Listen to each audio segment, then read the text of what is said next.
So welcome to this week's video, another episode from a trail cam series, a little bit delayed due to the fact that I've moved to this new venue, but I'm pleased I have. It looks as if I've found a badger set. Initially I came across some disused or unused entries and exits. Didn't seem as if there's any fresh soil.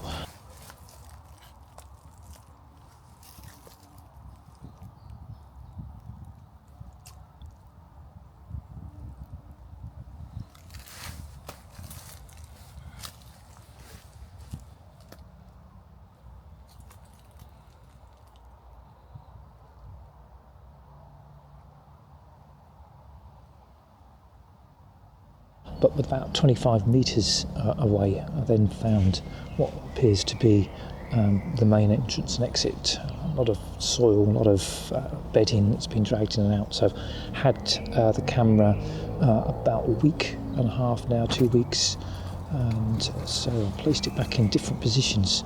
So fingers crossed, what I'm hoping for is to eventually get some cubs there.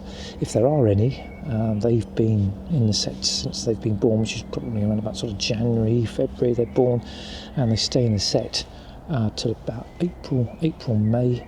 So fingers crossed, hope to be able to get some footage of that.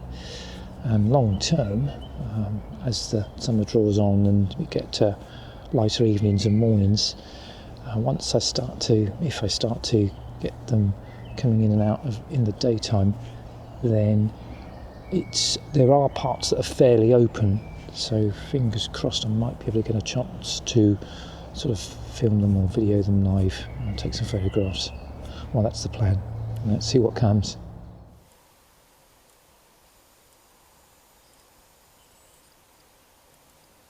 So I initially placed the camera where I would cover 2 or 3 of the most likely entrances, the ones that seem to have most amount of sort of activity, and I was really pleased within the first couple of days to see 2 of the adults. Looked as if they were collaboratively working here to excavate a little bit more of the set.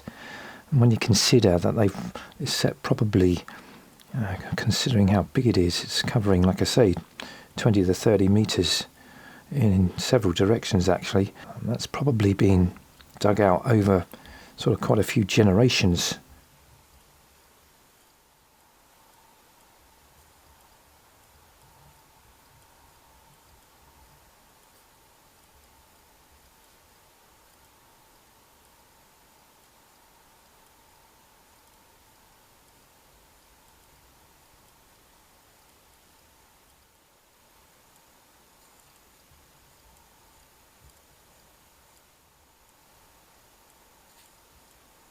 They're renowned to be quite clean animals, and quite regularly I noticed over the first week or so that they're dragging their bedding out, maybe to air it, I guess, maybe for mice or birds to peck away at any lice or spiders, hopefully to sort of pick over it and clean it off.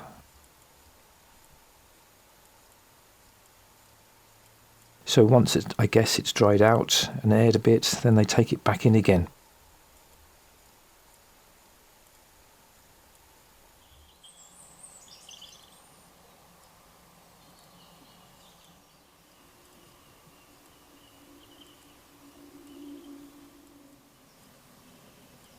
After 4 or 5 days I decided to move it to one of the other larger entrances, and initially in the daytime here, which I was quite pleased to get a couple of fallow deer, and it looks as if there are a couple of young bucks that have just in the velvet. You can just see I've paused it, lost their antlers, and they're just starting to grow the next years. So unlike the last venue, you've very rarely got fallow deer in, so this was quite exciting for me. But I was pleased to see that this particular entrance was used again. Looks as if one that's the adult. And it's quite interesting to see how they're very alert when they come out. Now I did try and place the camera on a route, one of the routes out. There seems to be sort of 3 or 4 main routes that they leave the set by, so I'm sort of and ahhing about whether to get another camera just so that I can get a bit more information on which direction they go, and get a bit more information on the times that they're leaving the set and entering it. So looking at the timestamps on most of the films, on average they seem to be leaving about 9 o'clock at the moment, sometimes a little bit earlier, sometimes a little bit later. So you see them leaving about 9. They seem to return to the set, I guess, after a bit of feeding, midnight, 1 o'clock, and then they leave again, and they seem to return into the set around about 5. So currently that's in the dark, but what I'm hoping for is, obviously, as we get towards the summer and the dawn sort of moves towards 3 o'clock and dusk is sort of 9:10, that's when I get an opportunity, hopefully, to be able to see these in the daytime.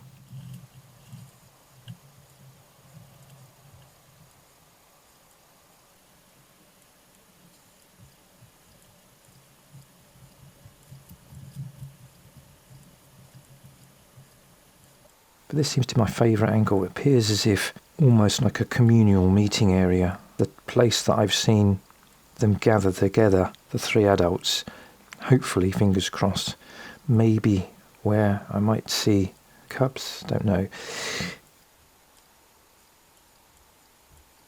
But this behaviour is quite interesting.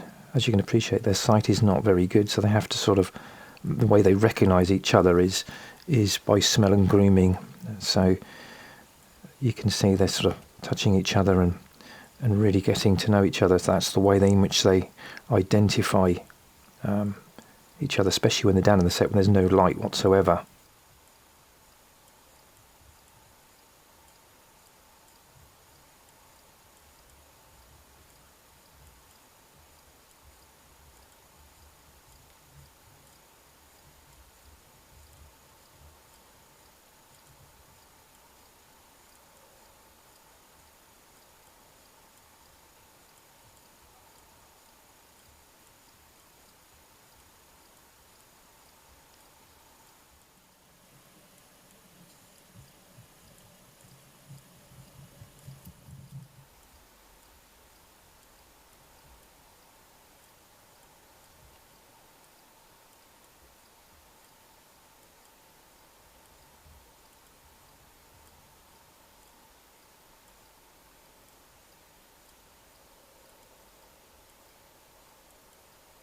So fingers crossed, hopefully, if there are any cubs, be able to get those on film. And as the days get longer, then I'm sort of really hoping to maybe catch them a little bit in the daytime.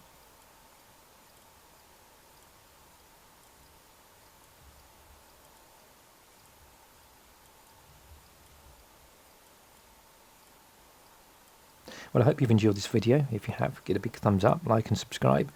And maybe the next couple of videos are going to be concentrating on the birds.